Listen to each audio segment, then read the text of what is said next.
Hi, my name is Sylvester-Chaudhuri. I'm the executive director of a 501c3 nonprofit called CivLab. We're based in New York, Detroit, and London. We work with multiple different stakeholders to identify urban problems, solve them, and then scale those solutions.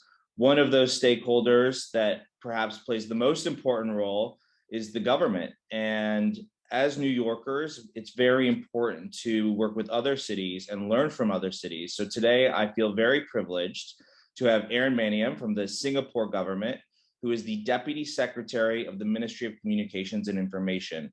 Welcome, Aaron. Sure. So you asked about my role as Deputy Secretary covering industry and information issues at the Ministry of Communications and Information.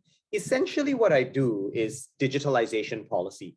I think about policy on all aspects of digitalization and really think about how we as government can create value for our citizens from the digitalization phenomenon. So what does that mean in specific terms? It means that I have one team that's looking at how we grow the digital economy, how we basically grow the digital sector, the infocom and technology sector in particular, by making sure it has the right economic support and the right talent to add as much as possible to GDP.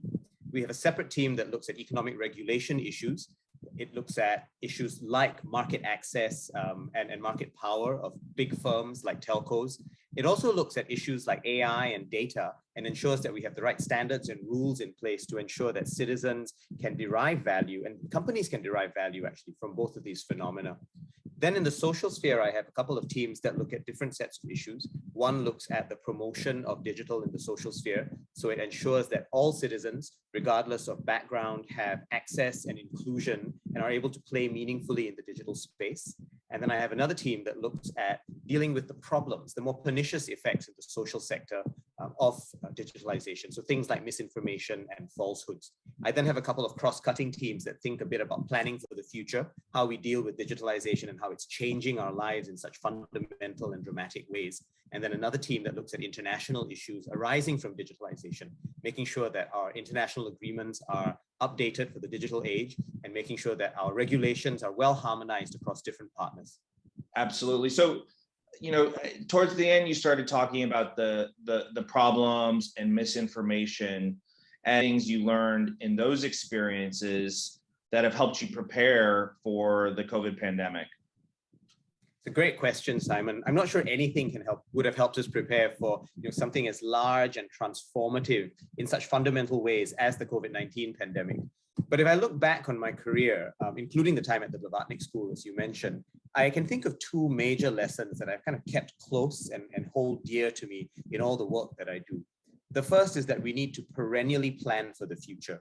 I like to say that the pandemic has reminded us how there is very little about life that is normal, right? A lot of people keep saying that we want to get to a new normal, right? Go back to the old normal pre-pandemic. And I think they're mythic and they're very seductive ideas, but they're not really real and they're not going to happen, because the idea of normal, right, this kind of stable equilibrium where patterns persist and we can make predictable predictions about what's going to happen, I don't think that's going to work anymore, because what we do live in, I think, is a never normal, a situation where we are going to have to be constantly agile because we'll be faced with constant turbulence and uncertainty and volatility in the international space. And I think the pandemic reminded us about that, right? The importance of this constant change and the fact that we have to be ready for it whenever possible. So I think of us as living in a never normal rather than waiting in a futile way for a new normal or the next normal to come along. The other thing that I often think about is the idea from one of my very early career mentors that policy is implementation. Policy is not just having bright ideas that work on paper. It's all about the operationalization and the execution of those ideas. And if you don't implement and execute well, then that's a bad policy. I think the pandemic reminded us about a lot of that because everyone had lots of ideas about how we might respond, right? Do we wear masks? Do we not wear masks? How much do we need to vaccinate? And we need to execute all of those ideas in a way that has fidelity to the original plans. Without that implementation capacity, policy is meaningless. And I love the reminders that the pandemic has given me of the importance of always keeping in mind operational detail. I think that's a great point, Aaron. And you mentioned the never normal, which I think is, philosophically something that us as cities might be hard to get our heads around. And then you also mentioned the implementation and response. So looking at kind of the nexus of those two and how urban tech can play a role, how do we either use urban tech to be better prepared for our cities for future pandemics, or to, participate in this never normal per se? I think what tech can help us to do is be much more systematic in how we gather data and keep track of what's going on around us. I think cities are particularly well placed to do this, right? Because they operate at a level that's kind of below the national, but above the very, very local, right? And cities are able, therefore, to aggregate data in really meaningful ways. And when we are able to do that well, I think what that helps us to do is, first of all, keep track of what's happening in the macro environment in ways that are not just hypothetical, right? Not just conceptual, but actually data-driven and evidence-based. And tech can help us to do that in a way that is tractable, in a way that is manageable, rather than trying to analyze all this data by hand, so to speak, in an analog way. And I think the more we can do that, the more that data then gives us insight into the richness and the range of human experience that's happening in cities. So we can monitor trends from outside, and we can keep track of what's going on amongst citizens, right? The dwellers of cities. And if we can keep track of that, then I think we get to be much more attuned to the signals that are out there of when the current normal might change and shift in a very, very sudden way, as we saw with the COVID-19 pandemic, right? What we thought was predictable changed in very, very fundamental ways without much anticipation or much warning. And the more we're able to give ourselves reaction time through data, even early warnings and weak signals of those potential futures can become really important. So talking about the relationship with data and even learning about, our communities and society, if I think one of the things that I learned is that through the pandemic is that human behavior is quite unpredictable. Can you talk a little bit about that relationship between data and drawing genuine conclusions about our citizens and how we use that to support their lives? When we say that human beings are unpredictable, all that we're saying is we didn't anticipate what they would do, right? And that's because we have hypotheses, we have certain assumptions about what that human behavior is going to be like, and then it doesn't meet it. People do other things instead. And that's why I think data is so key. A lot of my research at the Blavatnik School was around digital era government, right? How it is that governments, when they use digitalization and its related technologies more systematically, how they can actually function in a more efficient, but also more empathetic way in terms of dealing with citizens. And one of the key things that we're able to do, I think, is to have a much more holistic understanding of what human needs are because we gather data around them. Now, this doesn't need to be personal or private data, right? It's just about aggregated data on what people are actually doing. When do they take the metro or some kind of mass rapid transport? When do they take buses? When do they visit a particular place, and when are they not there? All of those data-driven patterns, I think, are what allow people to make genuine policy that is based on actualized behavior rather than hypotheticals that are based purely on assumptions.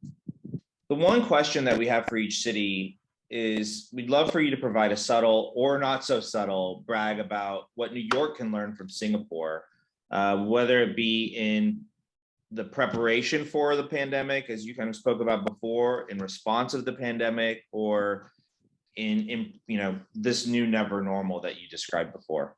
I always think that cities all need to learn from one another. So I share this in the spirit of mutual learning rather than, as you said, a subtle brag. And I really think for me, a lot of things boil down to using different levels of infrastructure in order to achieve the policy outcomes we're interested in. Cities are very attuned to physical infrastructure, so I won't spend too much time on that, but that's really about getting the buildings, the roads, the sewage systems, the environmental systems as strong and rigorous as possible. But I think if we only stop at the physical infrastructure, then something is missing from the full richness that a city can truly achieve. So I think in addition to the physical infrastructure, we need to complement that with two other levels of infrastructure. The first is the digital, right? And of course, I think a lot about digital issues given my current job. And one thing that I've realized is the acts of daily living, right? The things that we do as part of our everyday lives that we don't even think about anymore. Those are increasingly happening in the digital space. I'll give you some examples. When we identify and authenticate our identities, right? That used to be done with pieces of paper or cards that we might carry around. Nowadays, we do that online, right? We do that through passwords or two-factor authentication. And in some cases, we do it through some kind of end-to-end security encryption. But that identification and authentication process is happening online. We transact increasingly online. I haven't withdrawn cash or touched paper money for more than 3 months now. And the reason I did it at that point was because I was traveling and wanted to make sure I had some cash just in case something happened, when I was in Tallinn, Estonia. But transactions happen mostly online these days, and we do it through digital means. We also communicate online, right? You and I are communicating now without having to do any kind of in-person interaction. We communicate with those we care about increasingly via things like WhatsApp or Telegram or Signal or other messaging apps. And increasingly, that level of linkage happens in the digital space. And we also learn online. The number of students who now have had to attend online classes in the last year and a half, I suspect, has increased exponentially. We used to joke about how it took a pandemic to have Oxford change 800 years of tradition and move exams online. Because while I was doing my PhD, I saw a lot of undergrads actually doing their examinations on computers, right, rather than in the physical space of what we call the examination schools. So I say all of this because I think the acts of daily living are now mediated online so much that we need a strong digital infrastructure to support the physical infrastructure.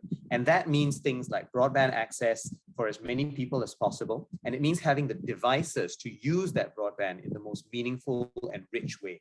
It means tablets for certain things, but also laptops for others, and ensuring that everybody, no matter their income levels, has access to that digital infrastructure. What I would add on top of that is that apart from the physical and the digital, we also need social infrastructure. And this is something that is easily forgotten, I think, if we kind of get caught up in the technical aspects of infrastructure building. But the social infrastructure is key. And in Singapore, we're thinking a lot about social infrastructure in terms of participatory processes for policymaking, which allow for people to come and be involved in the formation of the city that they live in, rather than simply accept policies as the received wisdom from an unseen or an anonymous public sector. I think the more we involve citizens, and we've got processes that we call the Singapore Together process, right, or emerging stronger from the pandemic.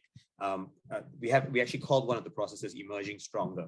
And putting those together, I think, has helped us to make sure that citizens are part of the process of building, inventing, sustaining, and maintaining the city.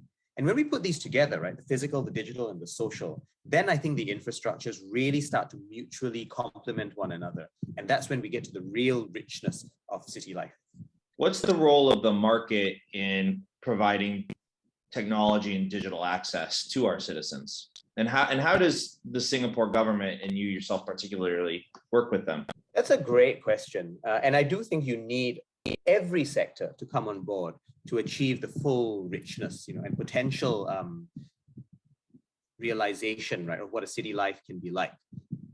I often think of this as a tri-sector process. You need the public sector to provide public goods, right? And that's often infrastructure that is too expensive or has too high a minimum efficient scale for any market entity to provide it. And there, I think government has to come in, right? Providing the kind of basic building block of an overall city infrastructure.